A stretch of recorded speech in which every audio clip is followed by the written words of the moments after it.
buenos días. Sean bienvenidas todas a esta sesión de este foro. Foro 3 de 3 contra la violencia, ningún agresor en el poder. Damos la bienvenida a nuestras personas invitadas, a las mujeres, a las diputadas Ana Francis López Baicén Patiño, presidenta de la Comisión de Igualdad de Género, a la diputada Marta Soledad Ávila Ventura, coordinadora del Grupo Parlamentario de Morena, a Edith Guadalupe Esquivel Adame, proyectista de la Quinta Sala Penal del Tribunal Superior de Justicia de la Ciudad de México, Melissa Aimé Fernández Chagoya, asesora del Consejo de la Ciudad de México, a Julieta Alejandro Fuentes, activista por los derechos de las madres solas y sus hijas e hijos, a Indira Sandoval Sánchez, de las constituyentes MX, y a Lorena Villavicencio Ayala, investigadora integrante de la Fuerza Política Feminista Todas México. Mi nombre es Marta Juárez, titular del Centro de Estudios Legislativos para la Igualdad de Género, que moderaré este foro. Muchas gracias por la invitación, diputada Ana Francis López Baicén. Pues sin más, le doy la palabra a la diputada Ana Francis López para que nos dé la bienvenida a este foro. Gracias.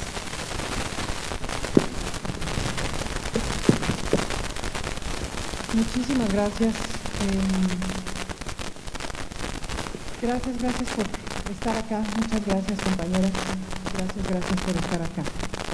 Yo quisiera centrar como mi comentario de inicio, porque hablaremos, digamos, en tanto este día como el siguiente día de foro, hablaremos como de las minucias, de las propuestas de iniciativa y de las minucias de desmenuzar justamente como este proceso.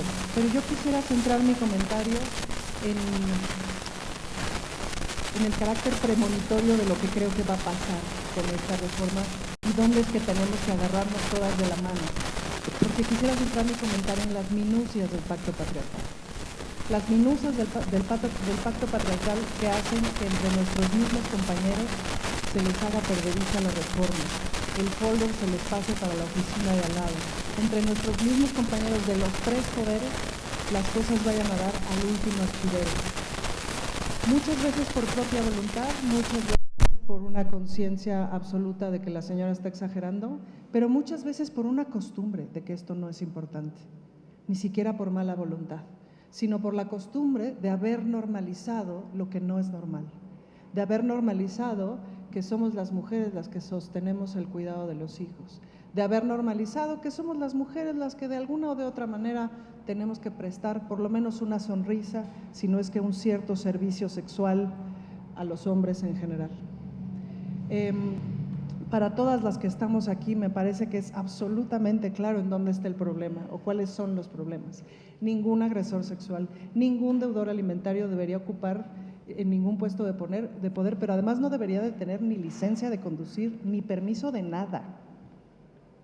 Si 3 de cada 4 señores no pasan la pensión alimenticia en la Ciudad de México, esto es un problema estructural.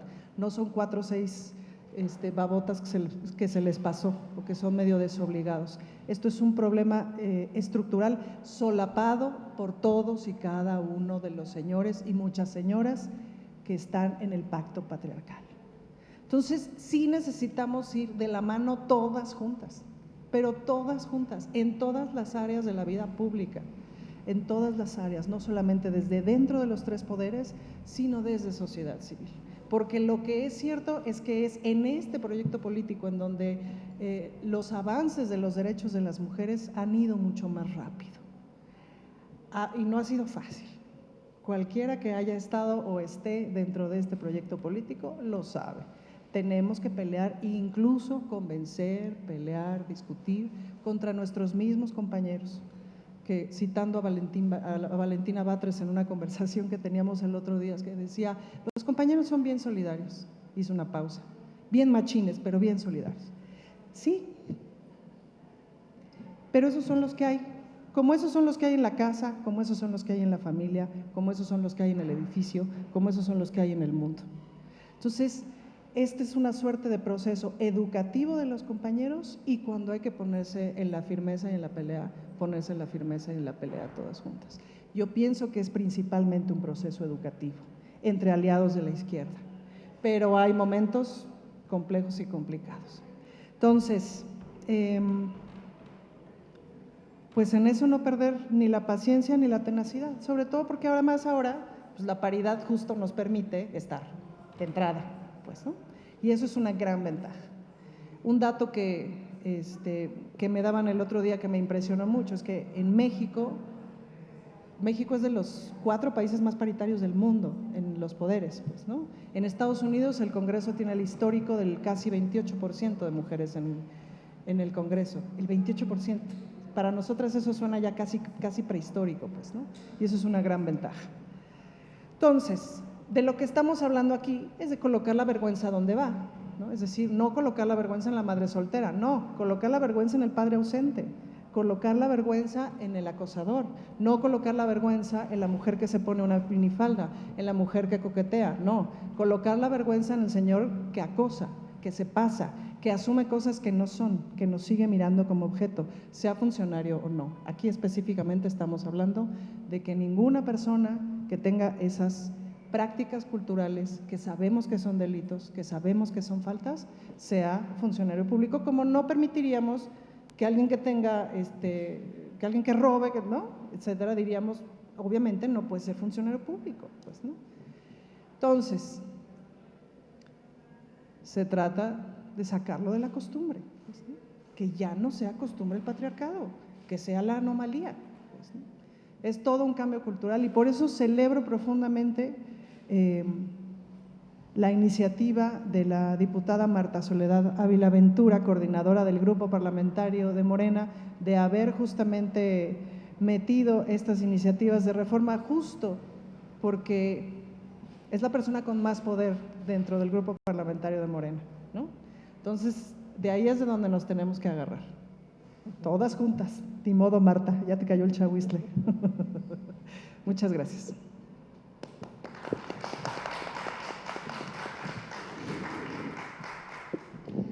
Muchas gracias, diputada. Bueno, pues por favor, si la diputada Marta Ávila Ventura, coordinadora del Grupo Parlamentario de Morena, por favor, nos da unas palabras de bienvenida. Gracias, Marta. Gracias, Marta. Pues buenos días, compañeras activistas. Hoy la verdad es muy grato estar aquí en esta mesa, que nos acompañen a título individual y como parte de las diversas colectivas que apoyan, respaldan y acompañan la propuesta 3 de 3 contra la violencia. Les damos la más cordial bienvenida a esta Casa del Pueblo.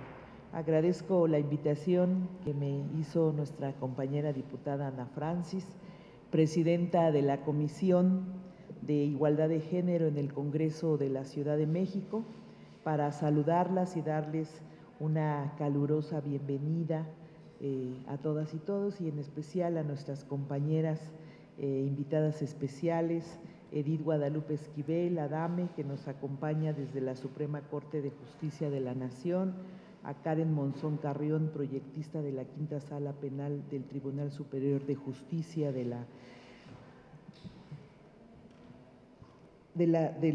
desde la Suprema Corte de Justicia, también a Karen Monzón Carrión, proyectista de la Quinta Sala Penal del Tribunal Superior de Justicia de la Ciudad de México, a Melissa Aimé, asesora del consejero Mauricio Huesca Rodríguez del Instituto Electoral de la Ciudad de México, a Julieta Alujambio Fuentes, activista por los derechos de las madres solas y sus hijas e hijos, a Indira Sandoval Sánchez, las constituyentes MX, y a Lorena Bellavicencio Ayala, exregidora e integrante de la Fuerza Política Feminista, Todas México. Todas sean ustedes bienvenidas. Pues la iniciativa 3 de 3 contra la violencia se trata de una iniciativa que ha sido impulsada por diversas colectivas de la sociedad civil, en primer lugar propuesta por las constituyentes MX Patricia Olamendi e Indira, quien aquí están acompañándonos, que tiene como propósito abonar en la lucha contra la violencia de género. Esta propuesta busca erradicar décadas de desigualdad en el entorno político de nuestro país, que antes de las luchas de las mujeres estaba dominado por los hombres, e incluso ahora existen aún muchos espacios por despatriarcalizar. Y es que la lucha de las mujeres tiene que seguir, porque la violencia también continúa afectando nuestras vidas.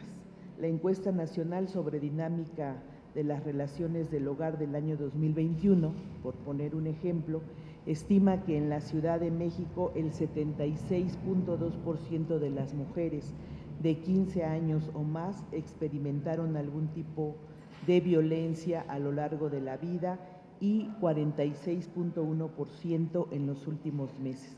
En este sentido resulta pues evidente la necesidad de prevenir y sancionar todas las normas de violencia en contra de las mujeres. Sin embargo, esto es especialmente importante contra la violencia que es ejercida por funcionarios y exfuncionarios públicos, pues estos aprovechan sus cargos como un escudo protector para generar redes de complicidad, encubrimiento e impunidad. Al respecto, la Suprema Corte de Justicia de la Nación ya se ha pronunciado sobre esta propuesta normativa al resolver acciones de inconstitucionalidad para los estados de Nuevo León y Yucatán, por mencionar los más recientes, señalando que esta clase de requisitos para acceder a cargos de elección popular no violentan ni el principio de reinserción social ni los derechos políticos electorales de la ciudadanía que aspira a contender por algún cargo de elección popular. Por el contrario, y rescato a continuación las palabras de la ministra Margarita Ríos, buscan mejorar la ética del servicio público, contar con perfiles más idóneos de servidores públicos, siendo estos requisitos una medida idónea, necesaria y proporcional para lograrlo, pues los cargos públicos deben representar modelos a seguir en la sociedad por la atención y publicidad que reciben, pero principalmente por las responsabilidades y atribuciones que en ellos se depositan. Compañeras, superar la desigualdad que sufrimos las mujeres requiere acciones de todo tipo y en todos los ámbitos, porque en esta materia la máxima, lo personal es político. Debe hacer eco completamente en los servidores públicos respecto a la congruencia que debe existir al momento de vivir sus vidas y al momento de ejercer sus funciones. Yo les agradezco a todas la invitación a este espacio, su atención, y por mi parte pues vamos a seguir trabajando de la mano para que la iniciativa 3 de 3 sea una realidad en nuestra ciudad, con el esfuerzo y trabajo de todas y de todos. Muchas gracias.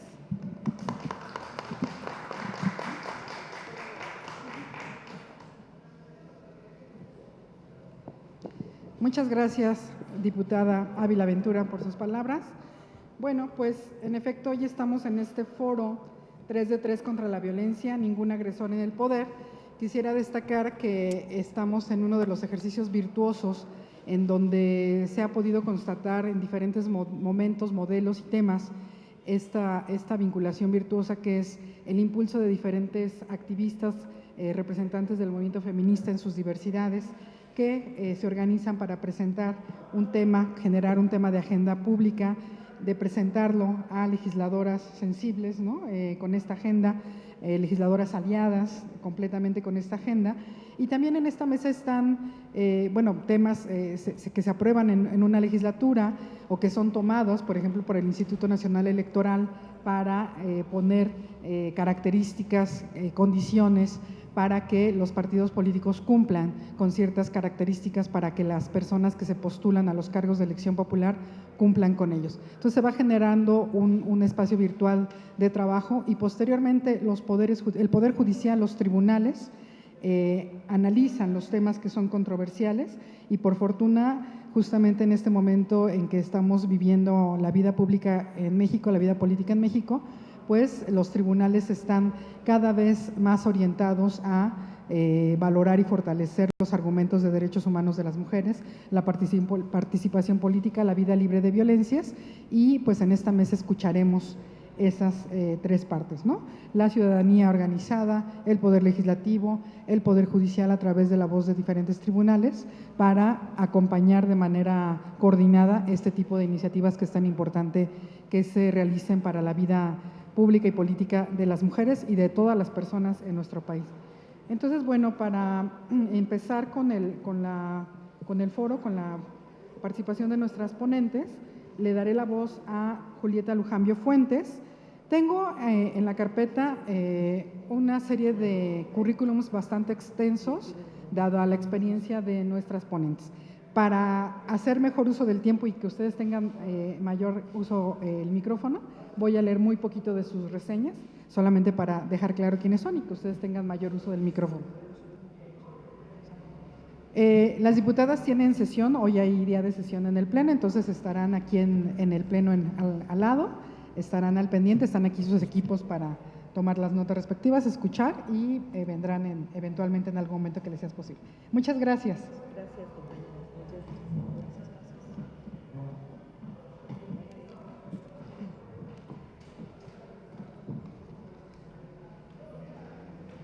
Pues les propongo que se vengan para acá quien vaya a hablar, ¿no? Para que no quede aquí el espacio para la Cámara del Congreso.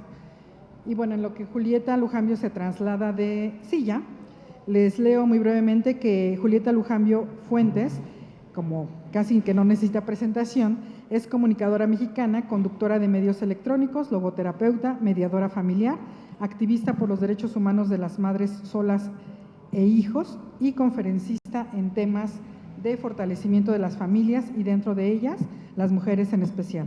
Como sabemos, cuenta con una larga trayectoria en radio y televisión desde la década de los 80 en diversos programas, Televisa, Grupo Asir, 11 TV, Radio Centro, siempre en temas sobre retos femeninos y ha publicado diversos libros sobre desarrollo humano, mujer, tu vida tiene sentido, educar en la era digital, el vuelo de las cigüeñas, entre otros. Bienvenida, Julieta Lujambio Fuentes. Por favor, tienen 7 minutos para su intervención. Por favor, muchas gracias. Muy bien, gracias. Yo también opino que estamos como en una espiral virtuosa, no sé si porque ya es el coletazo del mes del Día del Internacional de los Derechos de las Mujeres, pero yo sí siento ya un ambiente como muchísimo más propicio, a diferencia de cuando nosotros empezamos la lucha por los derechos de las madres solas y sus hijos en el año 2010 aproximadamente. Están pasando cosas interesantes, muy interesantes, ¿no? La aprobación del Registro Nacional de Obligados Alimentarios la semana pasada fue un gran paso por el que estuvimos persiguiendo e insistiendo en varias legislaturas desde hace muchos años. Y ahora agradecemos mucho aquí a la Cámara, al Congreso de la Ciudad de México, que nos escuchen y que tengamos la oportunidad de tener este encuentro con los medios de comunicación. Yo creo que lo que está pasando es importante, estamos despertando, esto de la paridad en las diferentes legislaturas es importantísimo, por eso se están apoyando tantos proyectos y en la Cámara de Diputados ustedes saben que colectivas feministas unidas con las diputadas de todas las fracciones parlamentarias están a punto de dar, de lo que es mi opinión, un paso trascendental sobre el ejercicio de los puestos públicos, tanto como cargos designados o con el acceso vía electoral, y que se pone un ejemplo de probidad, de integridad, de respeto a la dignidad humana y de un modo honesto de vivir. Durante muchísimos años se han tenido casos de delincuentes en el poder, violadores, agresores, acosadores, deudores alimentarios, gente que no debiera estar gobernando ni atendiendo puestos públicos, porque además de ensuciar los poderes políticos, tanto de elección popular como designados sin méritos personales ni éticos para estar ahí. Hacen de esta manera también que se perpetúe con licencia desde el poder la impunidad generalizada que hay en relación a estos delitos que afectan gravemente a las mujeres y a la sociedad en su conjunto. Yo estoy convencida que los méritos personales deben estar unidos, enarbolando valores como la responsabilidad, la honorabilidad, la integridad, que hacen al ser humano digno de ser líder, de ser autoridad y de ser promotor del bien común, que es lo que se deberían de enfocar o a lo que están llamados los servidores públicos, nuestros políticos. La inminente aprobación de la 3 de 3 contra la violencia en Cámara de Diputados obliga a hombres y mujeres en el poder a ser ejemplo, a evitar que se les señale, que se les acuse y sobre todo que se les deje de creer. Hoy más que nunca necesitamos confianza en nuestras autoridades y en todos los ámbitos de la vida, porque si hay una crisis importante que está afectando a todas las esferas sociales, políticas, familiares y educativas, creo yo que es la crisis de confianza, porque de verdad estamos pasando por muchas crisis en el país, pero la más importante, sin duda, es esta de la confianza. ¿Cómo podría ejercer su cargo un funcionario público si su base moral está podrida?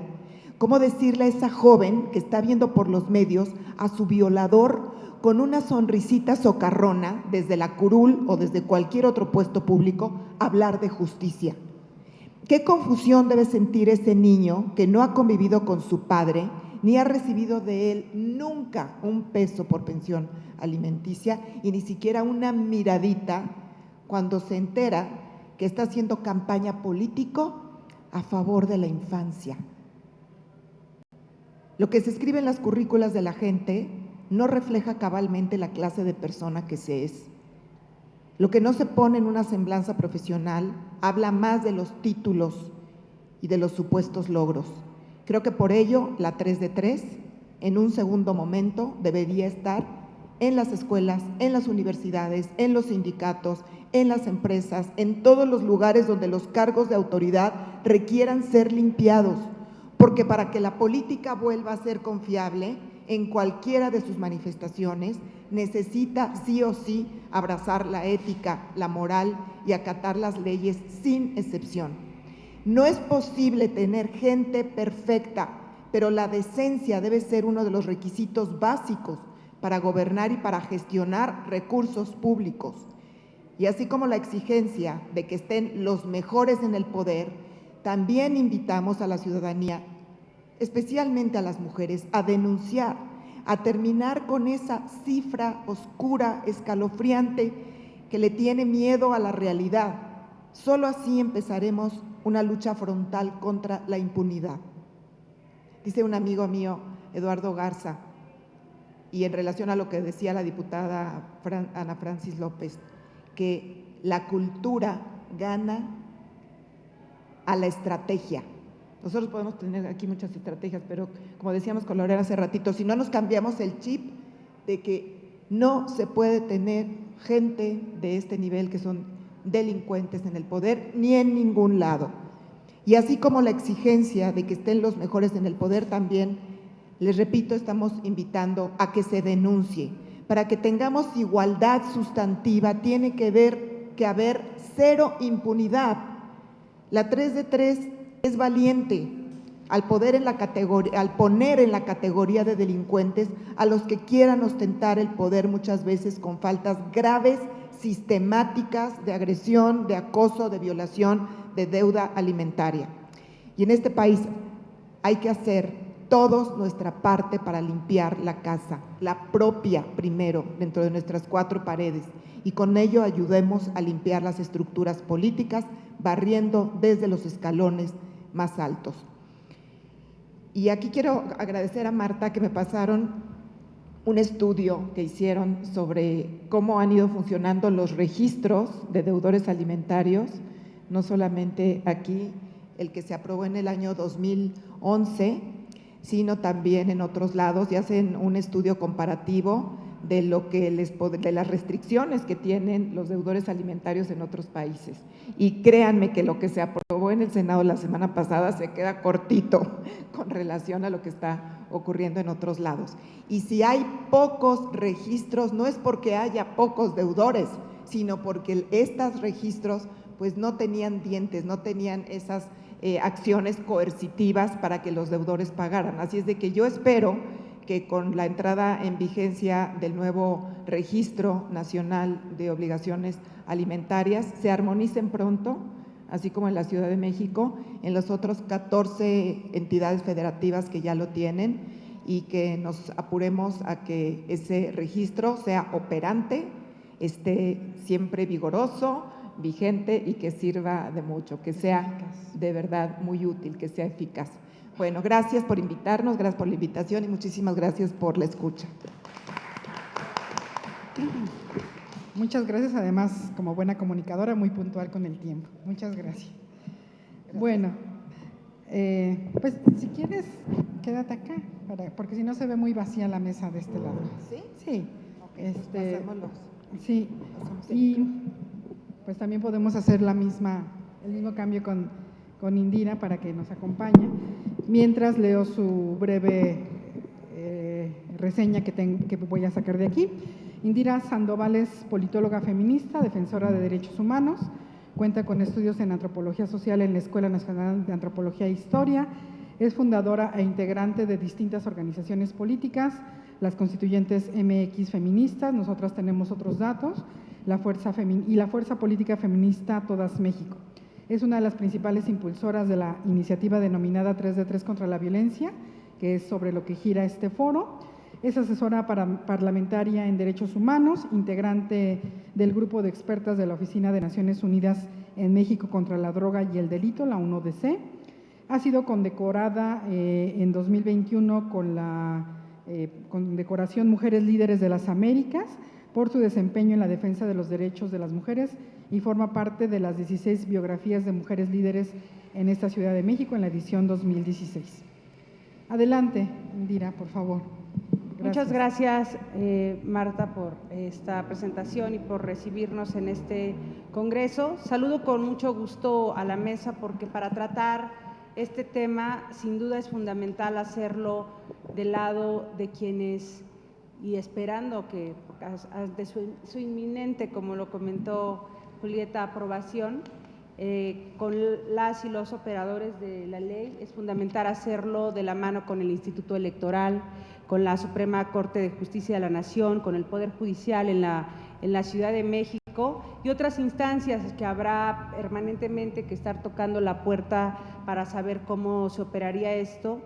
Agradecemos sin duda a las diputadas que hoy nos reciben, a la presidenta de la Comisión de Igualdad, Ana Francis López, y a la coordinadora de la bancada de Morena, la diputada Marta Ávila. A mí este espacio que podamos compartir el día de hoy con nuestra compañera Lorena Villavicencio, quien fuera en el momento de que era la Asamblea Legislativa, presidenta de esta Asamblea Legislativa del Congreso de la Ciudad de México y quien permanentemente ha estado dando la pelea por los derechos humanos de las mujeres, pues es un honor poder compartir esta mesa, querida Lore, contigo.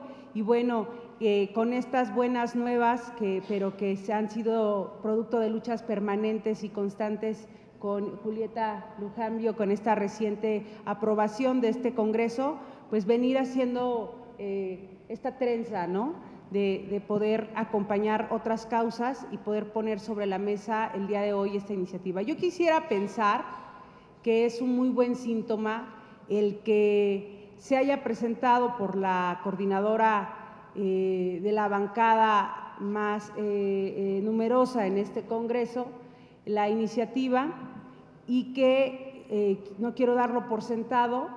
Entiendo que la iniciativa que hemos tratado de proponer con la diputada Ana Francis será una iniciativa que complemente a la que ya fue presentada, así como saludo con mucho gusto el que el 30 de septiembre del 2021, la primera vez que fue presentada la iniciativa 3 de 3 contra la violencia en este Congreso, haya sido por la diputada Gabriela Quiroga Anguiano, y esto hable de que puede haber consenso con otras fuerzas políticas.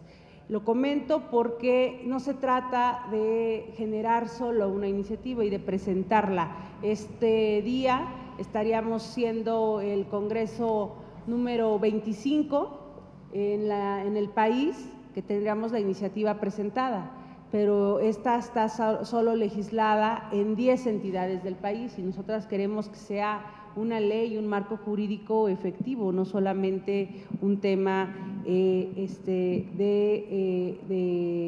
de colocar el tema en la agenda, sino requerimos un marco jurídico efectivo. Por ello, lo primero que quiero hacer es pensar que es un gran síntoma el que distintas fuerzas políticas y que de la fuerza política mayoritaria se esté retomando un tema al que quiero rescatar, que tiene que llevar muy claros los objetivos, resultado de una suerte sí de resoluciones de la Corte, pero también un tema que si los resultados de la Suprema Corte han salido favorables sin declarar la constitucionalidad y la viabilidad, es porque está basada en poner al frente y al centro los derechos humanos de las mujeres, de las niñas y de los niños en este caso.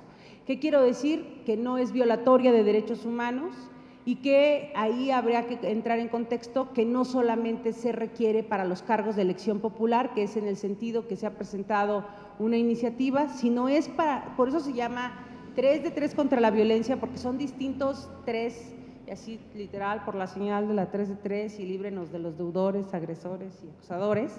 La verdad es que se requiere en el Poder Judicial, se requiere en el Poder Ejecutivo, se requiere en el Poder Legislativo, en los distintos órdenes y niveles de gobierno que están representados en la entidad de la Ciudad de México, y se requiere esto en los cargos de elección, en los cargos de designación, es decir, todo el funcionariado público, se requiere en los cargos de selección, que son principalmente estos que vienen de concurso por ordenamiento de ternas, que en su mayoría representan los órganos autónomos. Aquí entraría la Fiscalía, aquí entran temas para las comisiones de derechos humanos, del tema de transparencia y bueno, también resultado de un tema federal, en consecuencia después en materia electoral, pero es importante que se comprenda que no solamente es para el tema electoral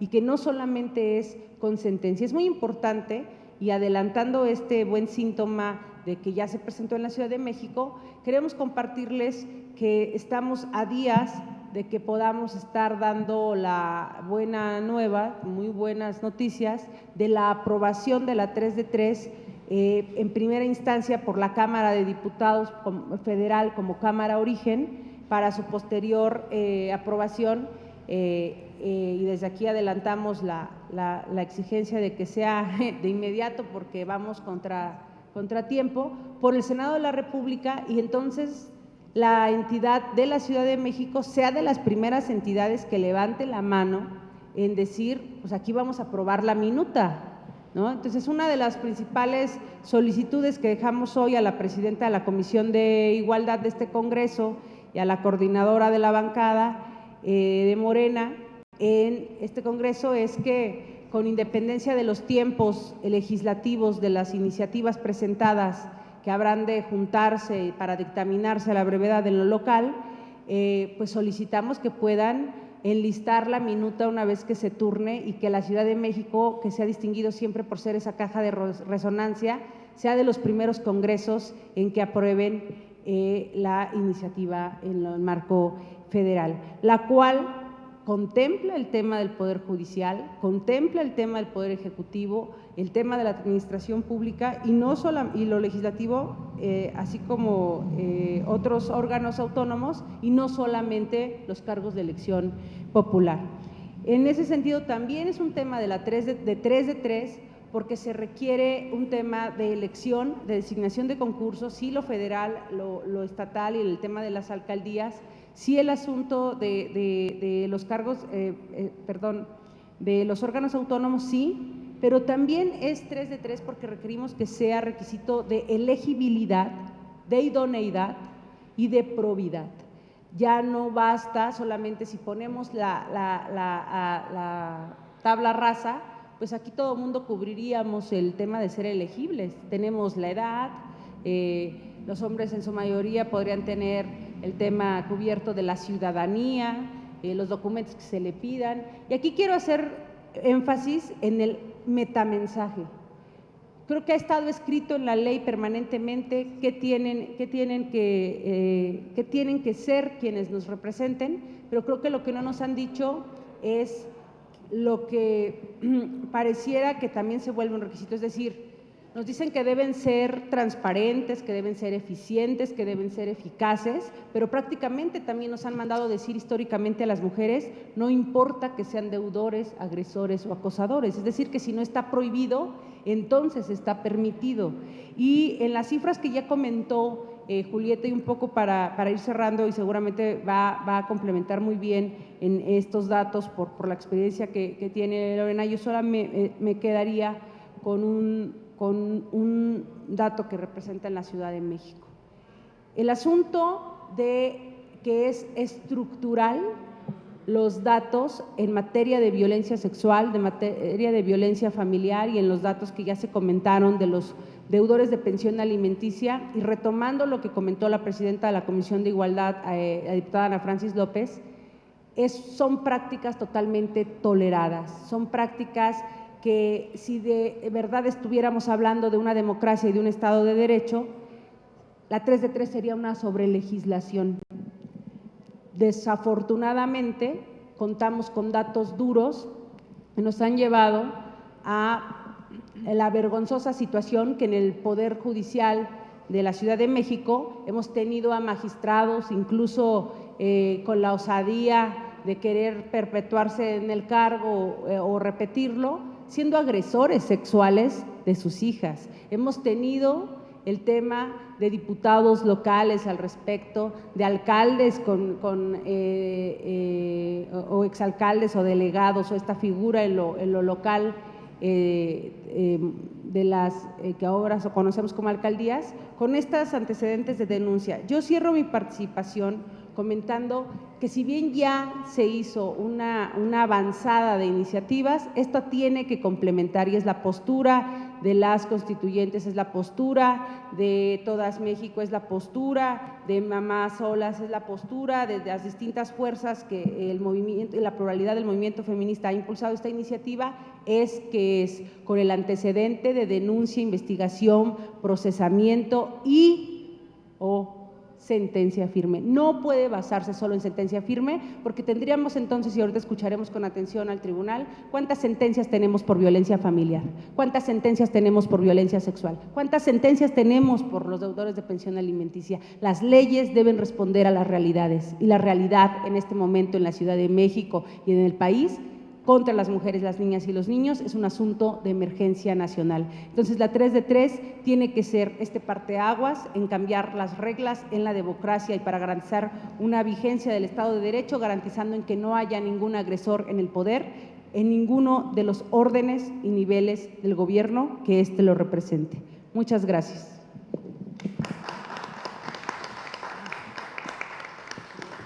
Muchas gracias, Indira Sandoval, por su participación. Vamos a hacer aquí un cambio en el programa. Vamos a cambiar el orden de participación de Lorena Villavicencio por Karen Jocelyn, que tiene que salir a una cuestión del tribunal justamente, nos pidió hacer este ajuste. Y entonces, Karen Jocelyn Monzón Carrión es una chiapaneca, abogada por la Facultad de Derecho de la UNAM, cursa un diplomado en Derecho Ambiental y la especialidad en materia ambiental también. Ha sido asesora parlamentaria en la 62 y la 63 legislatura y también tiene una trayectoria en sociedad civil y actualmente labora como proyectista de sala en la Quinta Sala Penal del Poder Judicial de la Ciudad de México. Karen, bienvenida, por favor. Gracias.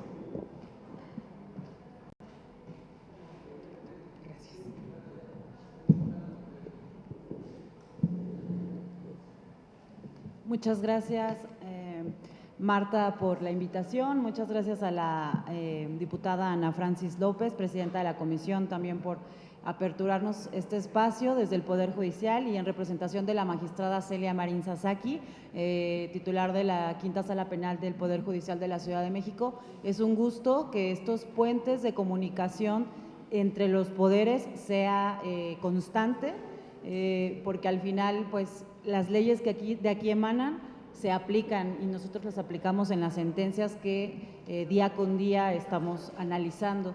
Por tal motivo nos llena de gusto que estemos en este foro en representación de la magistrada y también hablando de un tema que, bueno, pues nunca no ha dejado de estar en la agenda pública, a pesar de que son 10 mujeres al día, no hemos encontrado la solución. La CEDAW ya nos dijo: México, estás muy bien, tienes toda la legislación, pero ¿qué está pasando, no? Yo, como bien lo mencionó Marta, en mi currícula he estado en el poder también en el Congreso Federal y me tocó ver esta transición de la paridad porque estuvimos haciendo la reforma de paridad en todo con la diputada Wendy Briceño y sí me tocó ver un Congreso diferente antes de paridad en todo a cuando ya se aplicó, porque somos las mujeres las que ponemos nuestros temas en la mesa, somos las mujeres las que entendemos cómo nos lacera y nos lastima esa violencia que para un hombre es, pero pues estás viva, ¿no? Pero no te hizo nada, pero no tienes sangre, ¿no? O sea, no tienes un moretón en la cara, ¿no? Cuando también las miradas lascivas, también el acoso laboral, también el acoso sexual, son temas que aunque no te marcan físicamente, te marcan emocional y también transgreden tu vida. Entonces estamos muy contentas que hoy el Congreso de la Ciudad, bueno, yo siempre lo he pensado, el tema de mujeres no debemos tener colores, debemos tener una iniciativa de ser mujeres y de ser el partido de las mujeres y luchar por nosotros, por nuestros propios derechos. Y creo que es importante que en los congresos se quiten las mujeres los colores y los partidos y nos fijemos en una causa en común que somos nosotras y todas nuestras dolencias, que al final pues los hombres no lo van a entender.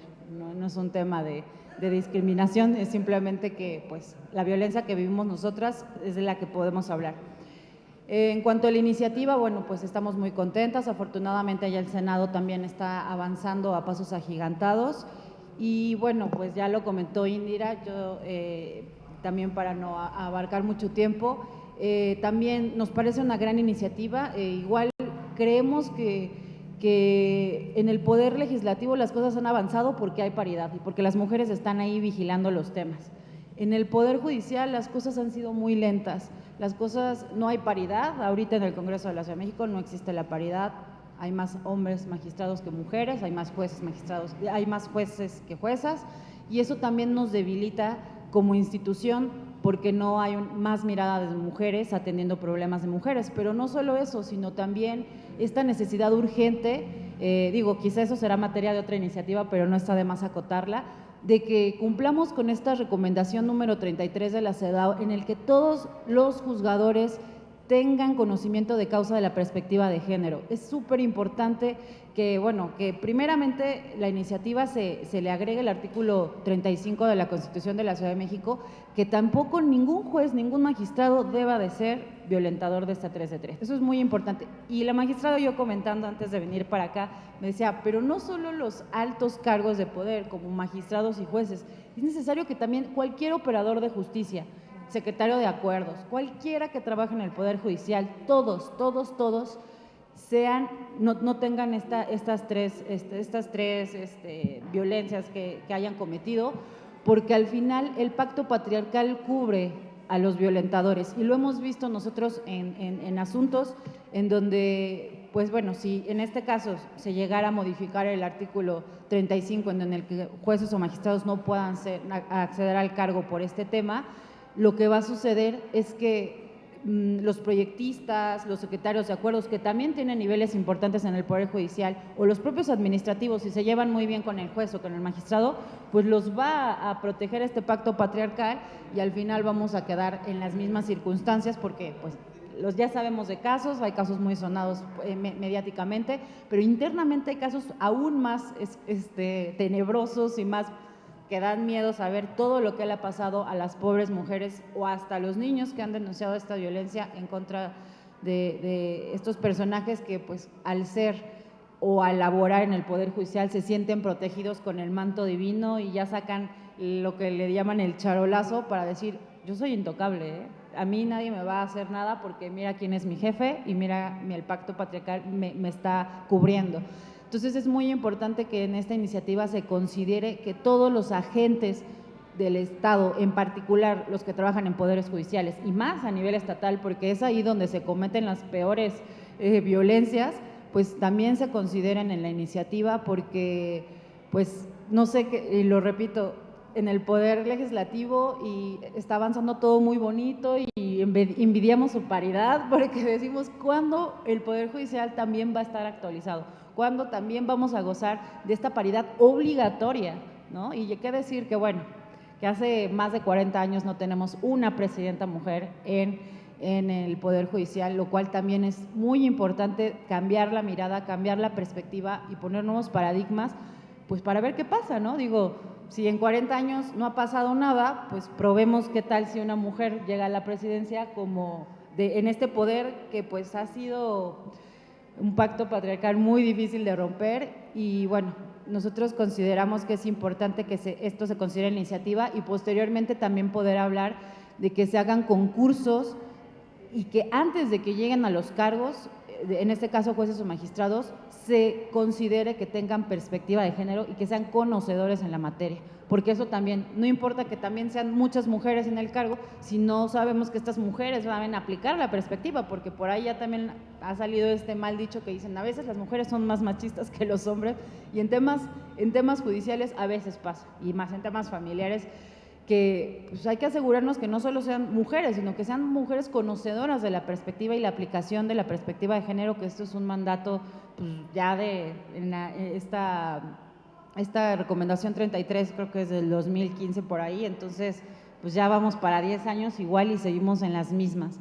Entonces, bueno, agradecemos la invitación y celebramos que se sigan haciendo estos puentes, también la puerta abierta del Poder Judicial para poder redactar las leyes y para poder tener, porque luego ya sucede que aquí se redacta muy bien, todo muy bien, y a la hora de aplicar una coma, un punto, de verdad eso es muy, muy esencial, muy primordial también se considere en la redacción de los instrumentos que se van a aprobar. Y bueno, la puerta está abierta por parte del Poder Judicial, estamos muy contentos que esto avance, pero por favor no se olviden del Poder Judicial, y porque al final aquí la ley está muy bonita, CEDAW nos felicita, pero al momento de la aplicación es cuando todo se viene abajo. Ya vimos lamentablemente este tema del registro de agresores sexuales, que por quizá una mala redacción jurídica se está viniendo abajo, y ¿quién se queda desprotegido?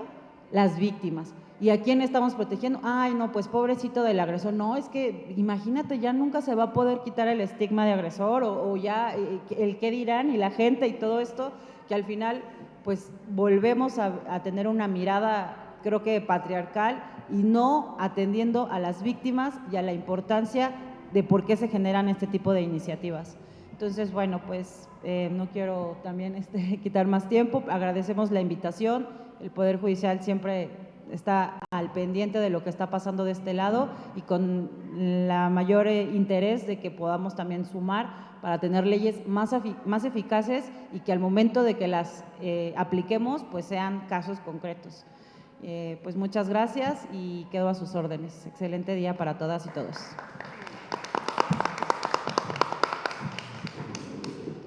Muchas gracias, Karen.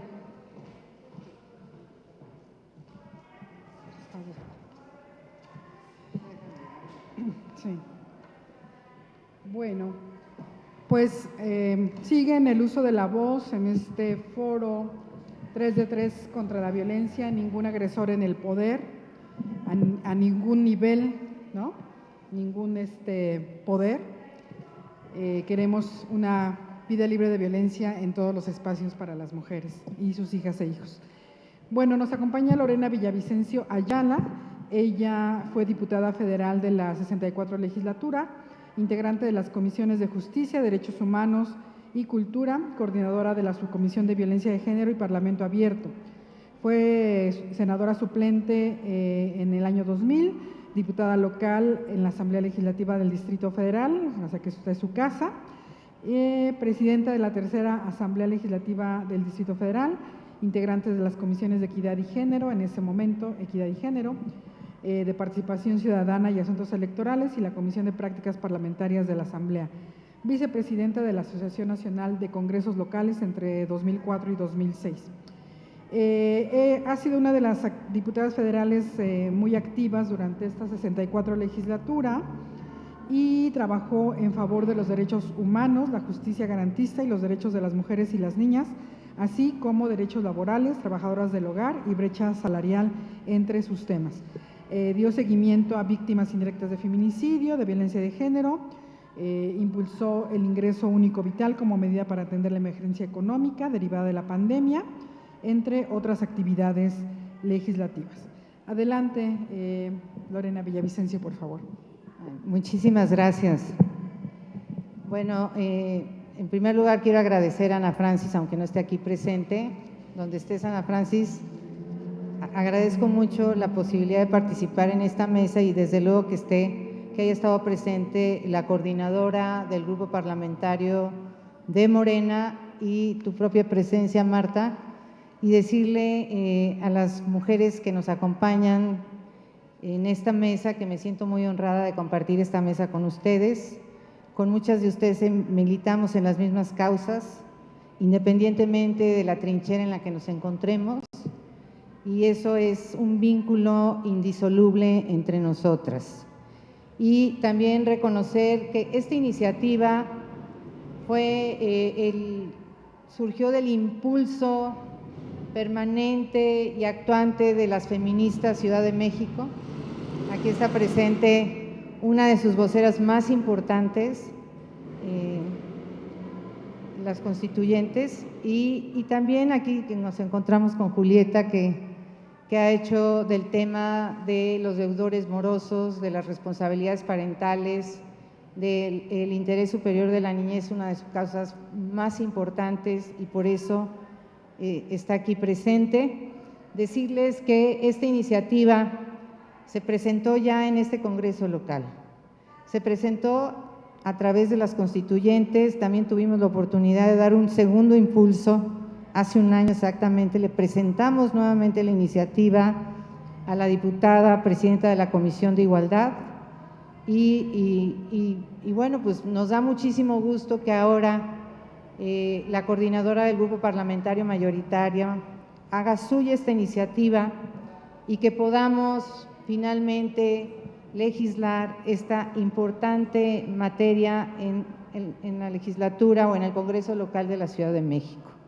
Decirles que ya hay iniciativas muy importantes aprobadas en otros congresos locales y la Ciudad de México no puede quedarse atrás tratando de una ciudad vanguardista, progresista, de derechos y también una ciudad feminista. Por eso estamos aquí presentes, insistiendo en estas iniciativas para que sean aprobadas en los próximos días y puedan acompañar el esfuerzo que también se hizo a nivel nacional para que esto también esté regulado a nivel federal.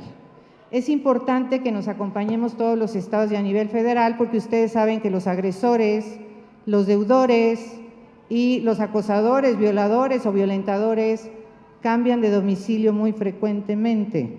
Entonces, el esfuerzo que podamos aquí en la ciudad tiene que estar necesariamente acompañado de otros esfuerzos en otros estados y a nivel federal para cerrarles la puerta del poder de los cargos públicos, de los cargos de elección popular, a todos estos agresores, acosadores y deudores alimenticios que viven y se reproducen en la impunidad en la que habitan. Se trata entonces de evitar que estos agresores, que ahora los denomino agresores consuetudinarios, hagan gala de sus conductas violentas contra las mujeres, sabiéndose impunes por los cargos públicos o de representación popular que ostentan, o bien por sus militancias partidarias o relaciones políticas que alardean como una patente de puedo hacer contigo, mujer, lo que quiera y no pasa nada. Quienes nos encontramos aquí no queremos que la vida pública, en todos sus poderes y niveles, en este gobierno y en todos los gobiernos de todo el país y en todos los niveles de la administración pública, sea guarida, o el Poder Judicial, sea guarida de agresores, acosadores, violadores o deudores alimenticios. Sabemos que el gobierno de la Ciudad de México tiene una restricción muy importante que debería existir en todos los gobiernos del país, donde quien quiere participar como funcionario público tiene que acreditar que no tiene una sentencia como deudor alimenticio. Nos parece que es un gran avance del gobierno de la ciudad. Sin embargo, esto hay que legalizar. No puede quedar como un asunto de definición de un jefe de gobierno, jefa de gobierno, sino tiene que ser una obligación para todos aquellos hombres que pretenden participar en la vida pública. Y también, desde luego, esto tiene que extenderse al Poder Judicial. No solamente, como lo decía muy bien Karen, a los titulares más importantes o a los cargos jerárquicos superiores, sino tenemos que convertir el tema de la 3 de 3 en una cruzada fundamental para garantizar la ética en la vida pública. ¿Cómo vamos a garantizar tener un gobierno o tener legisladores o jueces o administradores de cualquier cargo que cumplan con su responsabilidad, esa responsabilidad tan importante que establece el artículo 1 de la Constitución, cuando de promover el cumplimiento cabal de los derechos humanos de las mujeres y generar las condiciones para que la dignidad, la integridad, los derechos de las mujeres estén a salvo, si estamos permitiendo el ingreso de muchísimos agresores en estos espacios? No podemos avanzar las mujeres si seguimos manteniendo este tipo de personas que siguen considerando que las mujeres son un objeto a apropiarse, son un objeto a usar, que pueden afectar su dignidad, que pueden sufrir acoso permanente, que además debo decir que el acoso sexual laboral ha crecido de manera muy significativa en los últimos meses. Y es muy paradójico porque mientras seguimos avanzando en la paridad, resulta que la vida pública se ha llenado de estas personas, yo creo que en búsqueda de alguna patente de impunidad que no podemos tolerar. Tenemos que decir ya de manera muy categórica, un ya basta, no solo para darle cumplimiento además a las responsabilidades que tenemos como país, al suscribir convenios internacionales muy importantes que nos obligan a ello. El tema del respeto a la dignidad no es un tema solamente de discurso, de una gran intención humanitaria, no, se trata de un derecho fundamental, que además se tiene la responsabilidad de garantizar a través de los mecanismos que sean necesarios. Y aquí esto involucra de manera muy importante al Poder Legislativo. Pero yo quiero hacer referencia a un tema que me parece muy importante. ¿Cuáles fueron los objetivos, los propósitos, las grandes motivaciones que nos llevaron a apoyar esta iniciativa desde la Cámara de Diputados? Esta iniciativa se presentó. No tuvimos eco porque estábamos también en otros temas y porque a lo mejor en ese momento no tuvimos la capacidad de sumar a un número suficiente de mujeres para que estuviera regulado, porque también las constituyentes estuvieron ahí permanentemente en este espacio. Para mí lo más importante es que tenemos que buscar mecanismos claros para combatir la impunidad en este país. A quienes realmente no queremos en el poder son aquellos hombres que han cometido una y otra vez como agresores seriales, han cometido conductas en contra de las mujeres, las han violentado y siguen en la impunidad porque tenemos un sistema de justicia, y lo digo con mucho respeto, que no está funcionando. No funciona adecuadamente el sistema de justicia, no están funcionando las instituciones que están involucradas en este sistema adecuadamente. Tenemos muy pocas denuncias de las mujeres porque no tienen la confianza para acudir y presentarla. porque saben que las van a revictimizar, porque saben que no van a fallar en contra del agresor, y entonces eso ha disminuido la presentación y la promoción de las denuncias de parte de las víctimas. Pero no solo eso, se presentan las denuncias y el paso siguiente es no va a pasar nada. Y puede ser que se incremente la violencia contra estas mujeres. Y resulta que estos hombres que son violentadores son premiados porque la impunidad así se los permitió. Entonces, lo que queremos es justamente acabar con la impunidad de los agresores.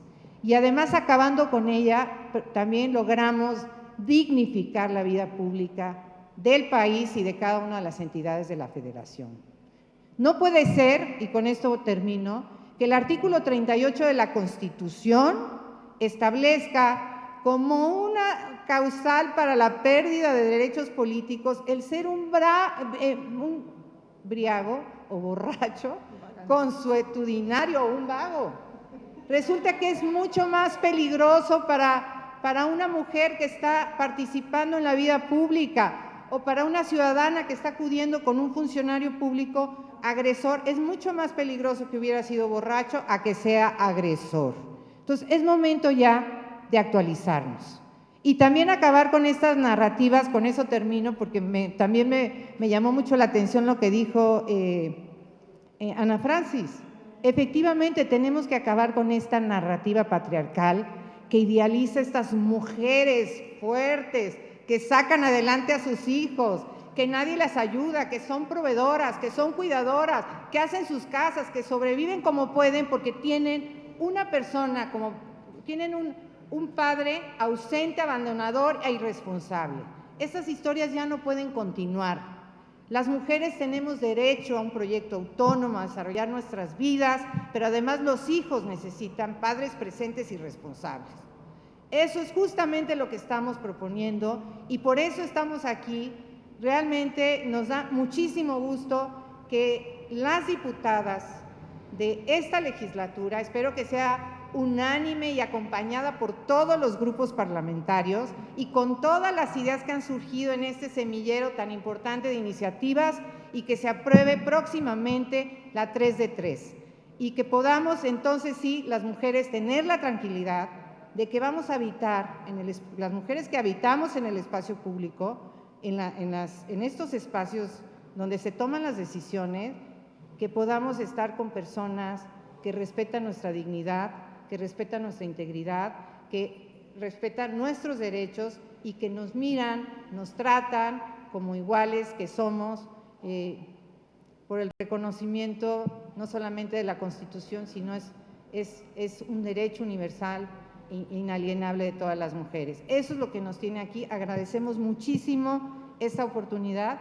y desde luego nos llevamos también estas iniciativas porque habemos algunas mujeres que además de militar en partidos, porque yo participo en Morena, tenemos una militancia quizá mucho más activa en las filas ciudadanas. Y yo me considero una mujer que milita seriamente en el tema de las mujeres y por eso vamos a generar también las condiciones para que podamos tener iniciativas que obliguen al Poder Judicial de salir del patriarcado en el que está instalado. Lo sabemos perfectamente y esa es parte fundamental del problema que estamos teniendo hoy. Si en este país hubiera justicia, se respetara la ley, hubiera perspectiva de género en los juzgadores y hubiera justicia accesible y pronta, expedita, como lo establece la Constitución, no tendríamos que estar estableciendo este tipo de mecanismos como la 3 de 3. Pero lamentablemente habitamos en un mundo desigual, habitamos en un mundo donde hay agresiones permanentes y crecientes contra las mujeres, pero también habemos mujeres que estamos sumadas en esta causa y lo vamos a combatir. No queremos disminuir la violencia, queremos erradicar la violencia. Ese es nuestro propósito y agradezco mucho la participación. Gracias.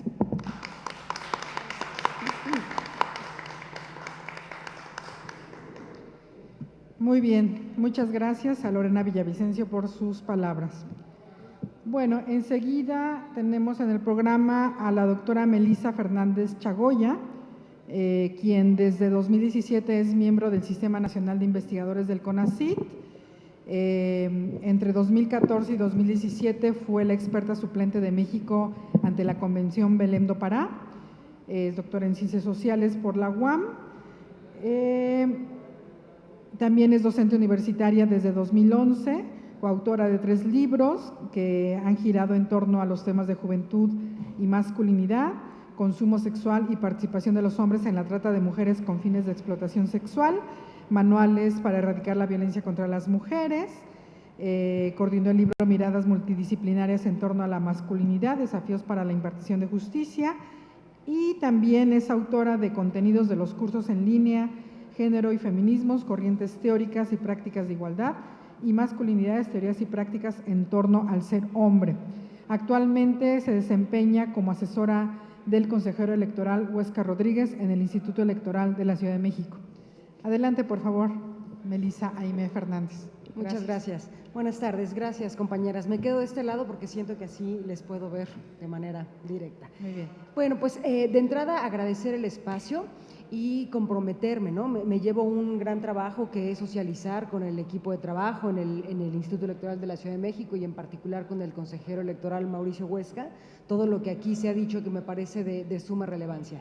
Cuando preparábamos esta ponencia, entramos en varias disyuntivas, ¿no? De entrada yo quisiera platicarles brevemente que queríamos hacer una especie de diagnóstico, ofrecer un diagnóstico sobre cómo está la situación social y cultural en nuestra ciudad para entonces entender la relevancia y la dimensión de esta iniciativa Ley de 3 de 3. Nos llevamos la sorpresa no tan grata que hay pocos estudios actualizados en términos, por ejemplo, del número de jefas de familia a nivel Ciudad de México y demás. Sabemos en el trajín de la vida, porque nadie nos va a contar lo que pasa en esta ciudad, que hay cualquier cantidad de número de jefas de familia integradas por precisamente estas mujeres a las que hacía esa alusión, compañera, ¿no? Y que también enuncia la diputada Ana Francis. ¿Ahí está mejor? Gracias.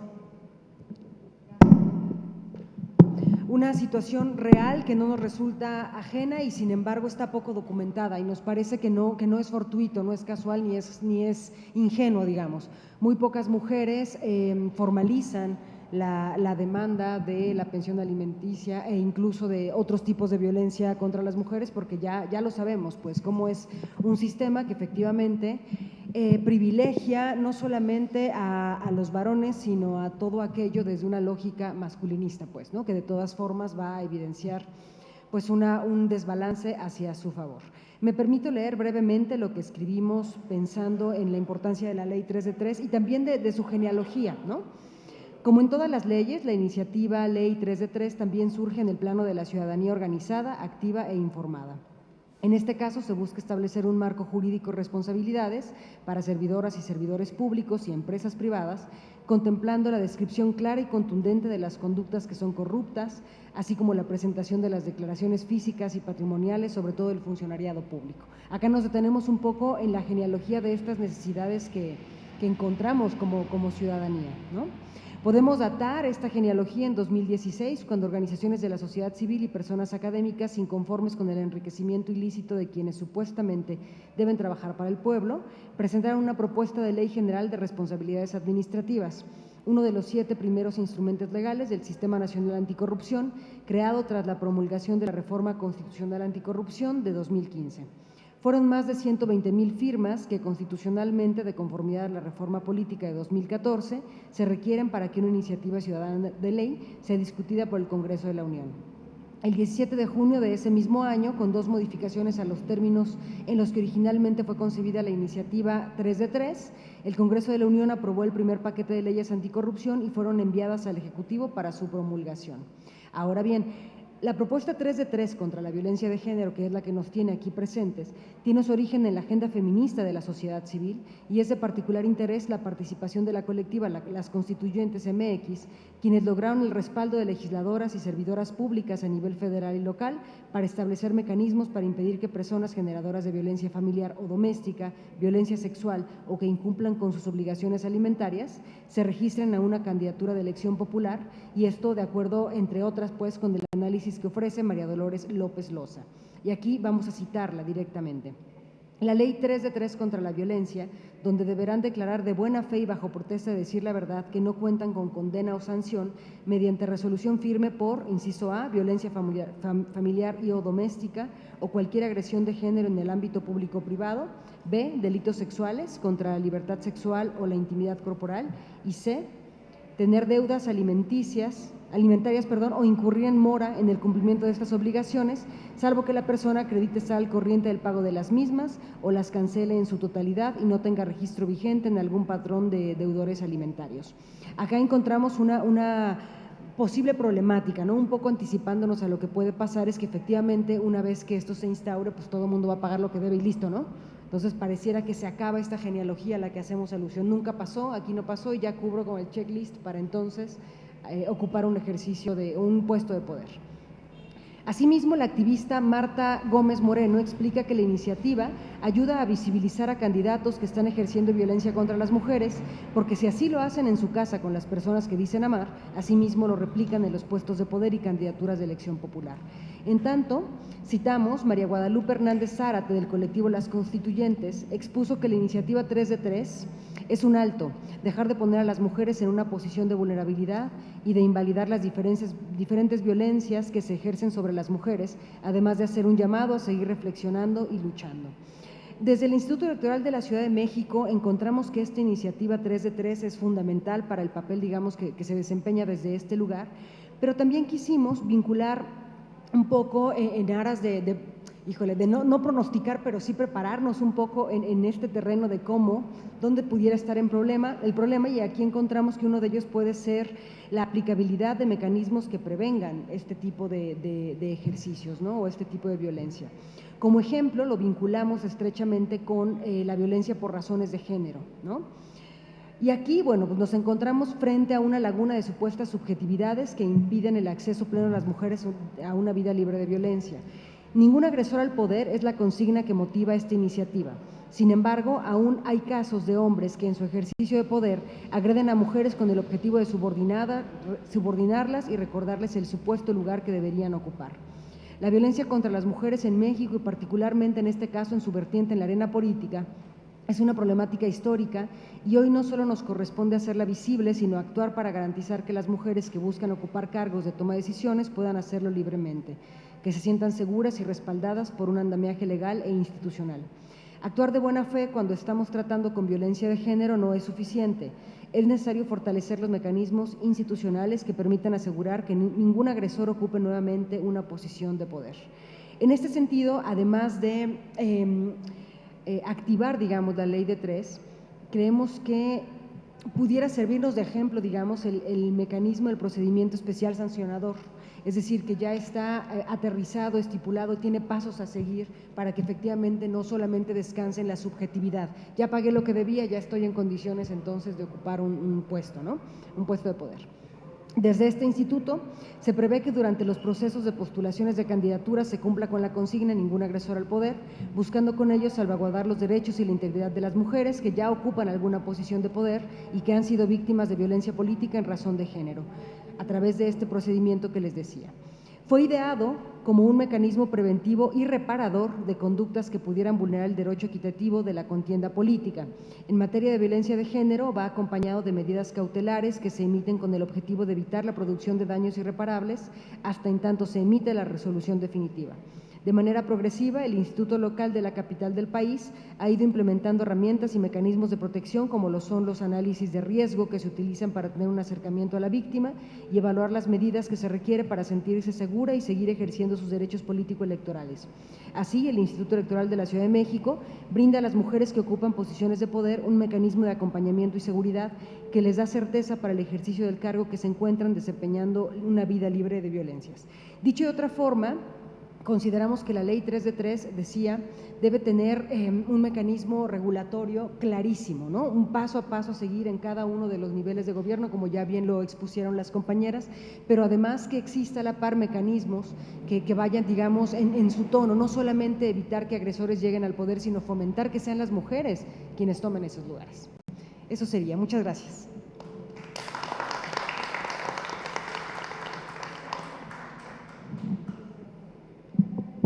muchísimas gracias a la doctora Melissa Aimé Fernández Chagoya. Y bueno, la última participante en este foro es la maestra Edith Guadalupe Esquivel Adame, quien es secretaria auxiliar de ponencia con el ministro Alberto Pérez Dayán, maestra en Derecho por la Universidad Nacional Autónoma de México, egresada de la Facultad de Jurisprudencia de la Universidad Autónoma de Coahuila, cuenta con 12 años de ejercicio profesional en el Poder Judicial de la Federación y tiene el título de especialista en Justicia Constitucional, Interpretación y Tutela de los Derechos de la Universidad de Castilla en La Mancha, en Toledo, en 2022, además de contar con una preparación académica dentro del Poder Judicial de la Federación de, por lo menos, veo aquí en los datos que pone ella, de, pues por lo menos hace 10 años, ¿no? Entonces, bienvenida, maestra Edith Guadalupe Esquivel. Y bueno, comentábamos antes del inicio del foro que esta ponencia del ministro Pérez Dayán resolvió uno de los casos que nos va a comentar, pero también se ha mencionado acá el caso que resolvió la ministra, ¿no? La ministra Ríos Farjat, ¿sí? Entonces, bueno, ella nos va a hacer una síntesis para entender cuáles fueron las razones de resolución a favor de esta 3 de 3. Muchas gracias, adelante. Gracias. Gracias por la invitación, Marta. También quiero agradecer a la Comisión de Igualdad y a la diputada que presentó la iniciativa por la invitación. Y sí, como bien lo mencionan, yo vengo aquí a hablar de los precedentes de la Suprema Corte en estos temas. Voy a referirme a legislaciones de 4 estados y me parece importante traer a colación no solo las que se mencionan en la iniciativa, sino los precedentes de donde surgieron estos criterios, haciendo acotación a los requisitos de elegibilidad, no solamente para cargos de elección popular, sino también para funcionarios que son titulares de dependencia, es decir, que pretenden acceder a un cargo de alto nivel en estos estados. Entonces, bueno, voy a comenzar con el primer precedente que se resolvió el 7 de septiembre de 2020, la legislación es de Tamaulipas, y pues ahí el impedimento se impuso para los cargos de elección popular de gobernador, diputado local y munícipe, y pues más bien el requisito consistía en no estar condenado por delito de violencia política contra las mujeres en razón de género. En este asunto, que es el primer precedente de este tipo, la Suprema Corte realizó una interpretación conforme a la Constitución para concluir en que la norma era válida siempre y cuando se interpretara en el sentido de que la condena derivara de una sentencia definitiva, es decir, una sentencia firme donde ya no procediera un recurso posterior. Entonces, el año pasado, en 2022, el 4 de octubre, respecto de una legislación del Estado de Hidalgo, se resolvieron 2 acciones de inconstitucionalidad, y en estas dos acciones se analizó la normativa relativa a los impedimentos para acceder a ser titulares de comisionados del Instituto de Transparencia, pero también para los titulares de todas las dependencias del gobierno de estas entidades. Este precedente es importante porque ya voy a comentar el precedente que se resolvió, que se elaboró en la ponencia a la que pertenezco. Este estudio sirvió como base, y en aquel caso se incluyó el tema de candidaturas independientes. Es decir, hago la aclaración, en este caso se habló sobre cargos de titularidad de entidades del gobierno de Hidalgo, y en el caso que voy a hablar más adelante, además de titulares de entidades del gobierno, se incluyó este impedimento para candidaturas independientes. Entonces es importante porque tiene todo que ver con la iniciativa que ya les explicaron mis compañeras. Y pues bueno, me faltó decir que en este ejercicio de constitucionalidad que le compete a la Suprema Corte, las cuatro legislaciones que ha analizado han sido declaradas válidas, es decir, estas normas que prohíben que tanto en los cargos de elección popular como en aquellos cargos de servidores públicos de alto nivel no se encuentren entre ellos deudores alimentarios morosos, agresores de violencia política contra las mujeres y violentadores en su caso. Entonces, por eso es que es muy importante que conozcamos qué es lo que dijo la Suprema Corte en estas resoluciones, y también me gustaría hacer hincapié que en los 5 precedentes, 2 son de una misma legislación, que es del Estado de Hidalgo, se resolvieron por mayoría de 9 votos y solo en el primer precedente por mayoría de 8 votos. Esto quiere decir que las resoluciones pues han sido aceptadas por una mayoría calificada de los ministros, pese a que no existe el impedimento constitucional de que exista una mayoría calificada para su validez, como sí lo existe en los casos en los que se declara la invalidez de una norma. Es importante puntualizar que un gran número de ministros ha aceptado este criterio, y pues bueno, es un buen panorama, ¿no? Entonces, bueno, en estos precedentes del Estado de Hidalgo, en las acciones de inconstitucionalidad 126/2021 y 137, se realizó un test de proporcionalidad. ¿Por qué se realizó este ejercicio argumentativo e interpretativo? Porque quien acudió a la acción de inconstitucionalidad a defender los derechos de acceso a un cargo público, que en este caso fue la Comisión Nacional de Derechos Humanos, su argumento debía ser analizado frente al derecho a recibir alimentos. Y bueno, en este ejercicio interpretativo hay 4 pasos que se deben de seguir en el estudio de constitucionalidad. Bueno, el primero de ellos, me voy a permitir mencionarlo, es un fin constitucionalmente legítimo, es decir, que la medida legislativa, que la prohibición, que el impedimento para acceder a ese cargo tenga un fin constitucionalmente válido. Entonces, aquí en la sentencia, la Corte determinó que frente al derecho a acceder a un cargo público existe el derecho a recibir alimentos, y que alrededor de este derecho también se buscaba proteger el principio de solidaridad familiar, el interés superior de la niñez, y bueno, evidentemente este caso tendría que ser analizado con paridad de género, y aun y cuando se puntualiza en la sentencia que aun y cuando la norma está redactada en términos neutrales, que pudiera, o sea, vaya, que la norma aparentemente no es discriminatoria. A simple vista, de su simple lectura, no lleva, o sea, no se puede advertir una discriminación.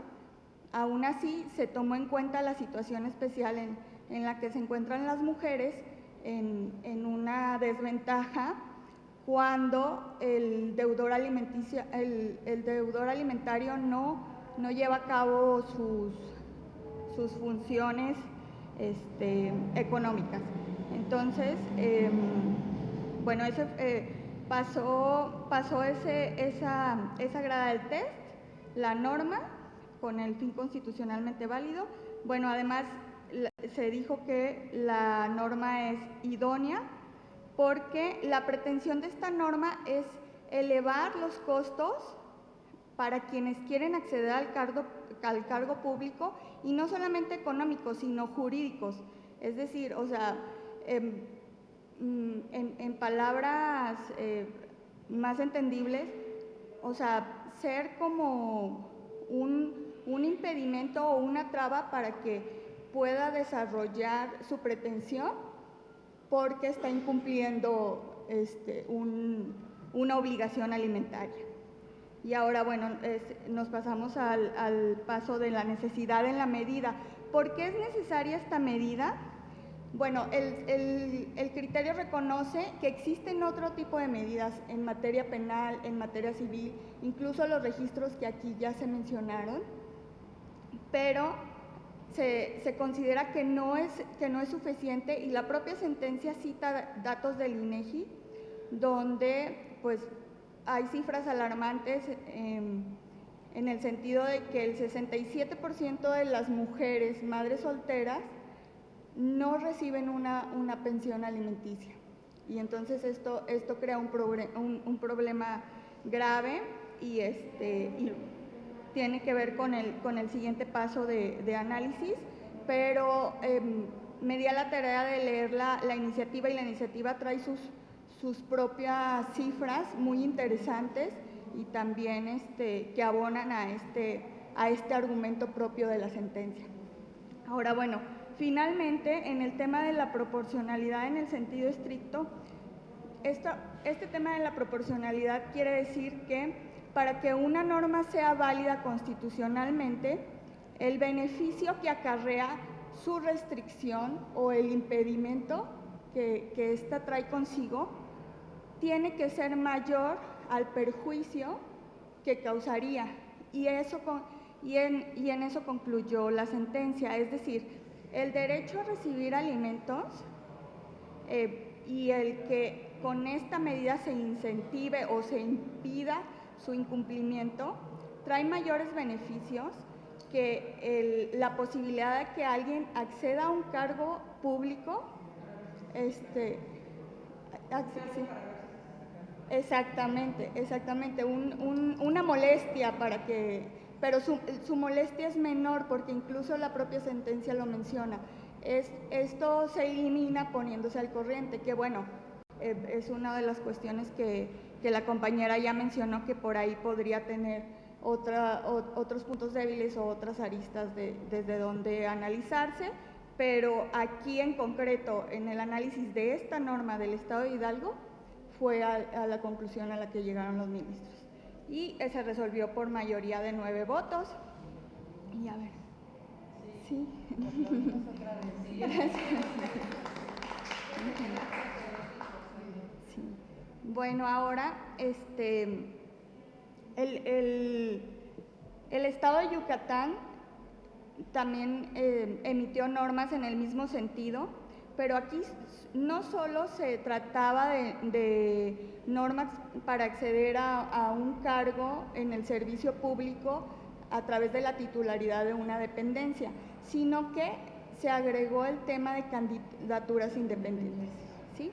Entonces, bueno, pues aquí básicamente los precedentes sirvieron para el análisis del test, pero aquí también habría que analizar no solo el derecho de acceso a un cargo público, sino el derecho que establece el artículo 35 constitucional a votar y a ser votado. En este caso, pues, a ser votado, evidentemente. Pero bueno, entonces aquí en el marco conceptual se hace la diferencia entre el derecho a acceder a un cargo público y el derecho a ser votado como candidato independiente. También se citan unos precedentes de la Suprema Corte en los que se analiza la libertad de configuración de las entidades federativas para legislar en materia de requisitos para el registro de candidaturas independientes. Entonces, pues ya no voy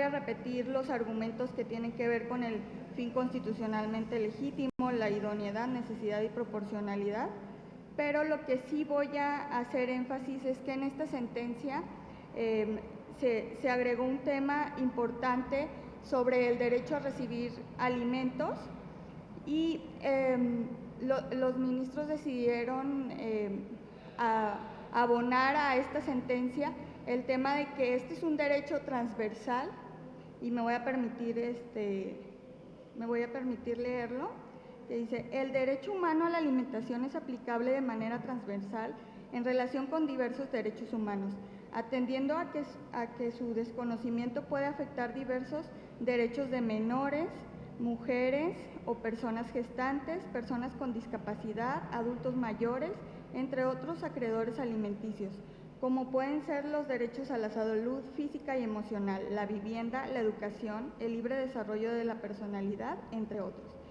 En consecuencia, pues el derecho protegido es un tema relacionado con los valores más profundos del orden público, interés social y el principio de solidaridad, que ya había mencionado antes.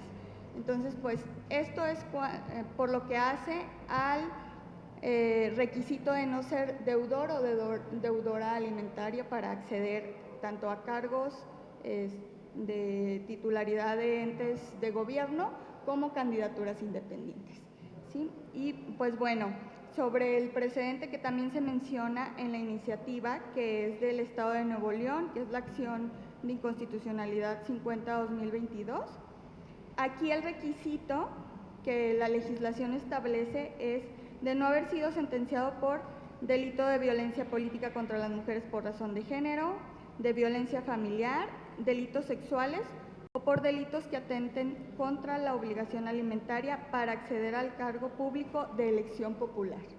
Entonces, bueno, en este precedente lo que hace es retomar la interpretación conforme que se realizó en el primer precedente que mencioné, que es del estado de Tamaulipas, para decirse que la condena debe entenderse, para que constitucionalmente sea válida, debe entenderse en el sentido de que se trate de una sentencia firme o sentencia definitiva. Y pues bueno, en este precedente se llegó a la conclusión de que la finalidad también es legítima, porque se relaciona de manera directa con las aptitudes de cualquier persona para desempeñar los referidos cargos de elección popular, que pues es un tema también abonado por ustedes en sus participaciones, y creo que hay consenso en ese tema. Idónea porque para lograr el fin está vinculada a una condena por la comisión de delitos en materia de violencia de género o que atentan contra la familia.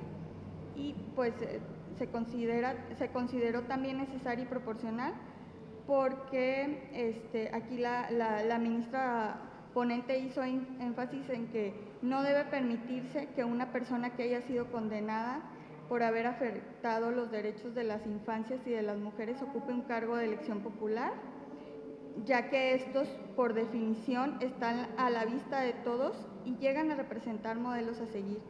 Así que en este caso se establece que las limitantes son constitucionales y ellos objetivamente a partir de los precedentes que ya se mencionan, a pesar de que se trataba de ahora ya de tres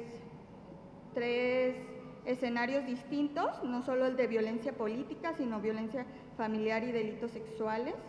La ministra ponente hace énfasis de que lo decidido en los precedentes se retoman en y pues así es como cronológicamente expliqué los precedentes para que demos cuenta de cómo ha evolucionado el criterio de la Suprema Corte, y el de la ministra Ríos Farjad y el del ministro Alberto Pérez Dayán del estado de Yucatán se fallaron el mismo día en este año ya. Entonces, pues creo que son criterios importantes a tomar en cuenta en la iniciativa, como ya lo hizo la diputada que la presentó, y pues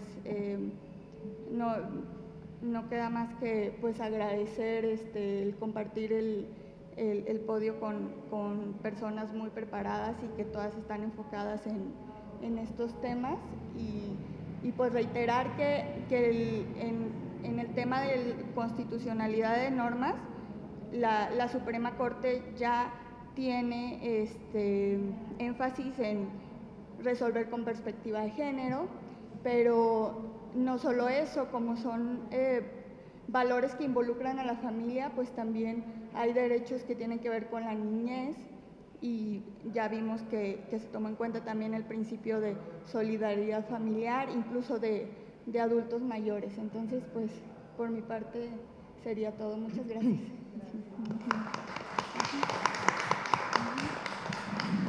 Pues muchas gracias.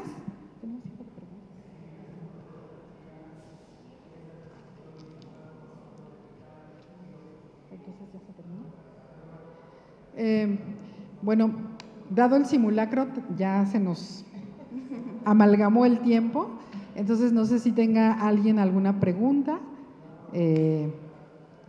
porque también tenemos acá el tiempo un poco restringido con el canal de YouTube. ¿Alguien tiene alguna pregunta? Yo sí tengo una pregunta. Bueno, dos preguntas.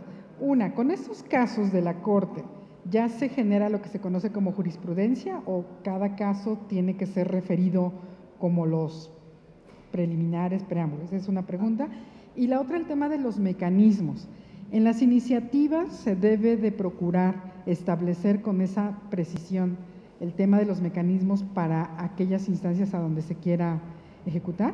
Digamos, un poco me adelanto, para facilitar el tema de que los institutos electorales sean los que a través de sus lineamientos vayan estableciendo esas normas, criterios, lineamientos. Sí, gracias, Marta.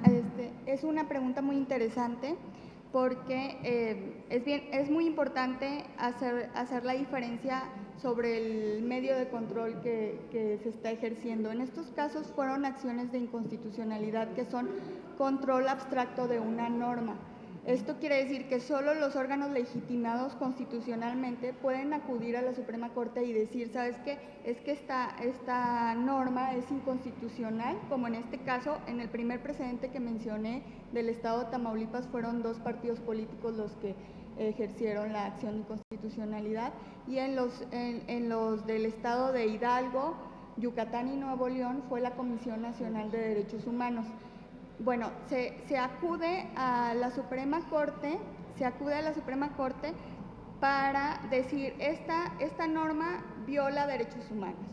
Y en este caso de derechos constitucionalmente reconocidos, derechos humanos reconocidos en la Constitución como según la teoría que quisieran elegir para nombrarlos. Pero el tema es que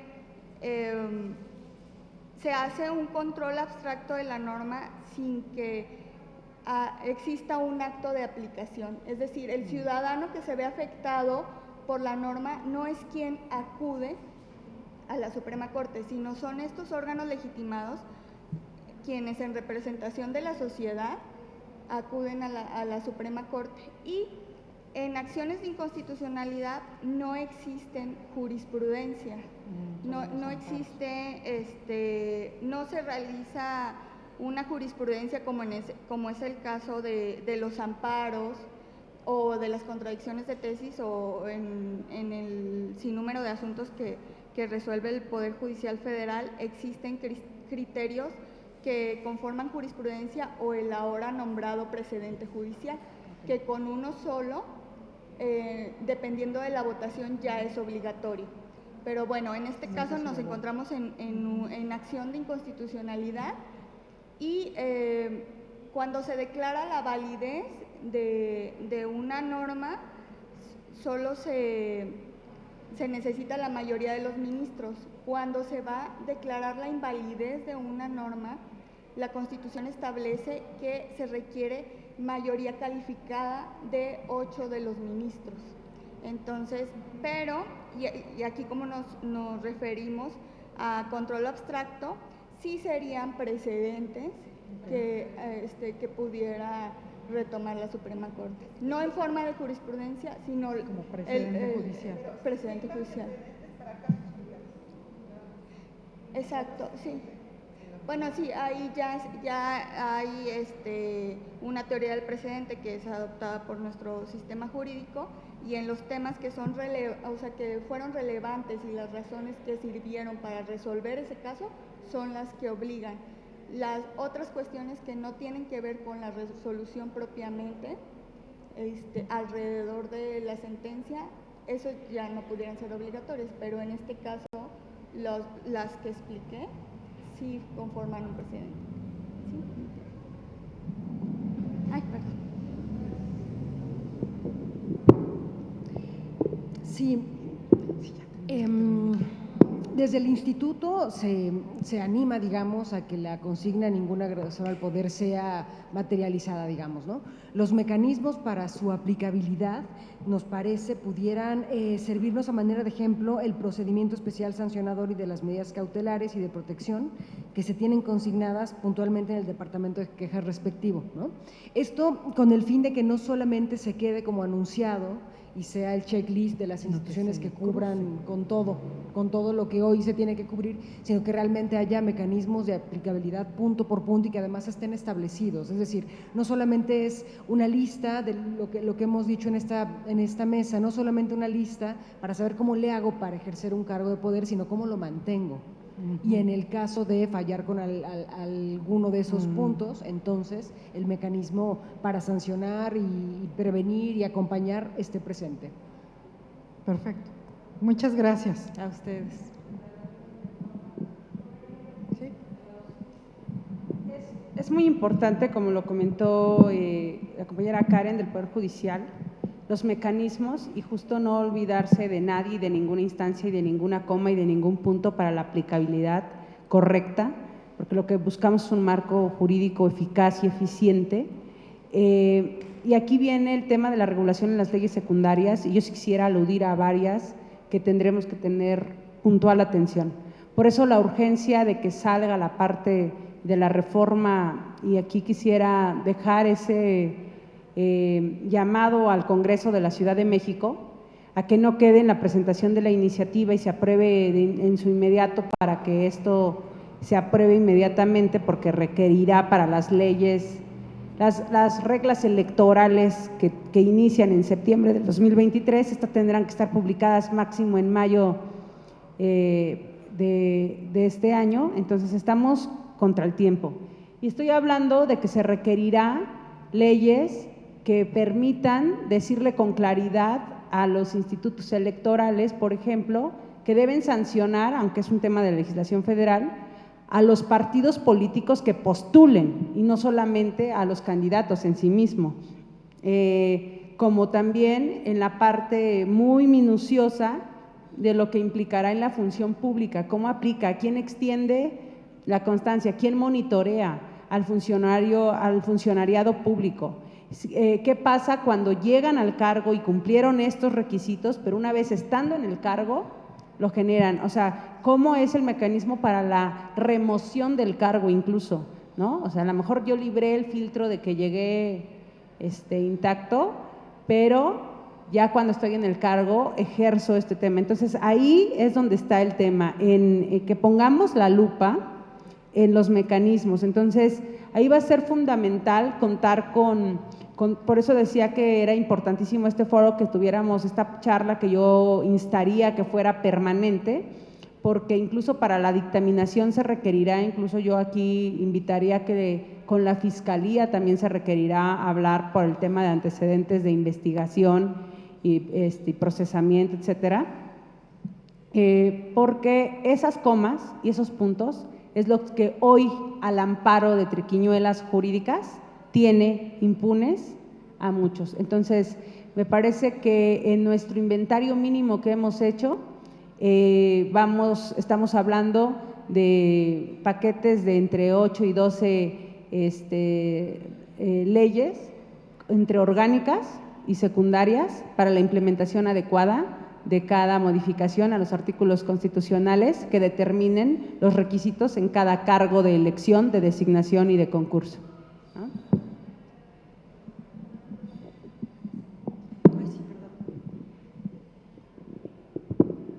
Sí, gracias. Me pude zafar del compromiso, ya me pude quedar porque ya escribí que pues esto es muy importante también para la magistrada. Y acotando a lo que dice Indira, creo que es importante poner el dedo en la llaga con el tema de la ratificación de magistrados vitalicios, porque bueno, esa es una facultad que tiene el Congreso de la Ciudad de México y es muy importante que al momento en que ratifiquen a un magistrado estén muy pendientes de este tipo de esta iniciativa y que esperemos ya esté aplicable para la próxima que se tenga que hacer. Igual, del mismo modo con el tema de los mecanismos para hacerlos efectivos, yo me pregunto, y como también alguna de ustedes lo comentó, para trabajar en la función pública tú necesitas un oficio en donde no hayas tenido ningún tipo de, ahora sí que tu carta de buena conducta, ¿no? ¿Por qué no buscar también a través de ese mecanismo, que este mecanismo que ya está avalado? Yo me recuerdo cuando entré al Poder Judicial, pues me hicieron sacar este oficio de ser una servidora pública honorable y bla, bla, bla. Pues también, digo, si ya existe este mecanismo, ya está implantado, ya está instaurado, ¿por qué no también por ahí ver, bueno, sí, fue un buen funcionario público porque no faltó a las reglas dentro de la institución? Y ahí ponerle a estas salvedades de también no tiene en tema de antecedentes, digo, o sea, si estamos buscando que esto ya sea efectivo y esto ya ya se esté implementando, porque digo, estamos hablando desde el 2019 que a través de un acuerdo el INE lo hizo a manera, pues ahí, bueno, ya, ¿no? Ya aquí está. Pero ¿en qué momento va a calar esto a los 3 niveles de gobierno? Y volvemos a lo mismo, la recomendación 35 de la CEDAW, en donde dice, si tú eres agente del Estado, si tu Estado vas a proteger a la ciudadanía, pues tu Estado debes de asegurarte, y ahora volvemos a lo mismo el Poder Judicial, desde el que hace el aseo hasta que el que dicta la sentencia, no puede ser violentador, porque entonces tu Estado estás protegiendo a menor medida a violentador. Y también por el otro lado, solamente voltear a ver a magistrados y jueces sería una regla discriminatoria, porque entonces vale más el hijo de un juez que el hijo el que saca las copias en el Poder Judicial.